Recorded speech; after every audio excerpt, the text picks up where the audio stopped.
touches in the murky depths. Oh, hey guys, you're here.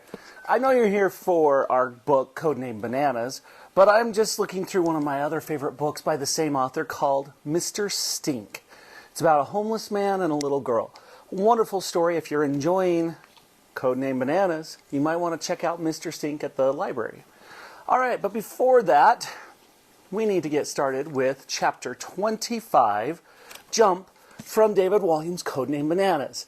Now remember, you need to pay close attention to the story because you have questions to answer at the end. Let's get started. Chapter 25, Jump.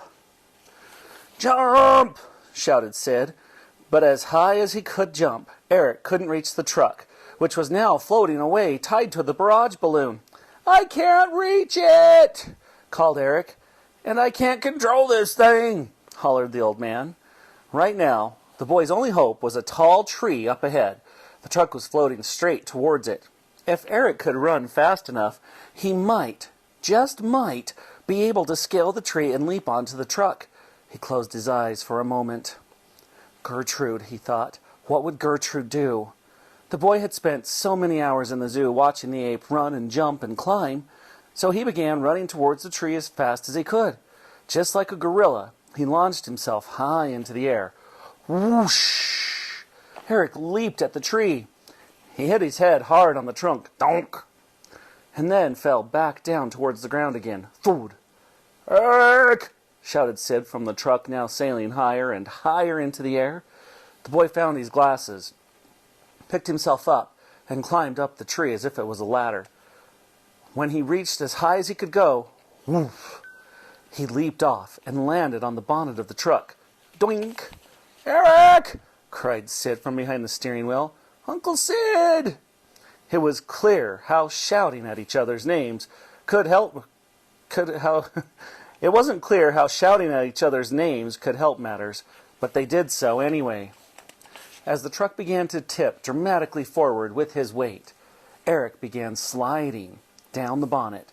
He desperately grasped onto the propeller they had attached to the front.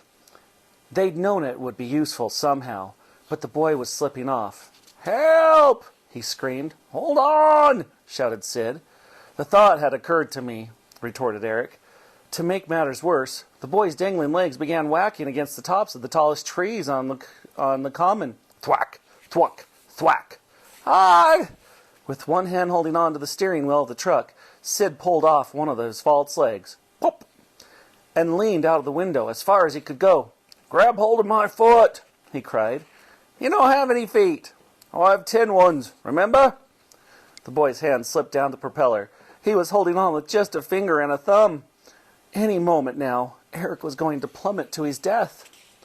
But just as he lost his grip, he managed to grasp the old man's battered tin foot. Clunk! Eric held on to it as if his life depended on it, which it did. Using all of his strength, Sid hoisted the boy into the cab. "Thanks, Uncle Sid," said Eric as he slumped onto the passenger seat, desperately trying to catch his breath. He stared dead ahead through the window screen.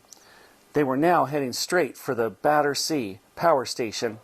"Uncle Sid! Look out!" The old man turned his head.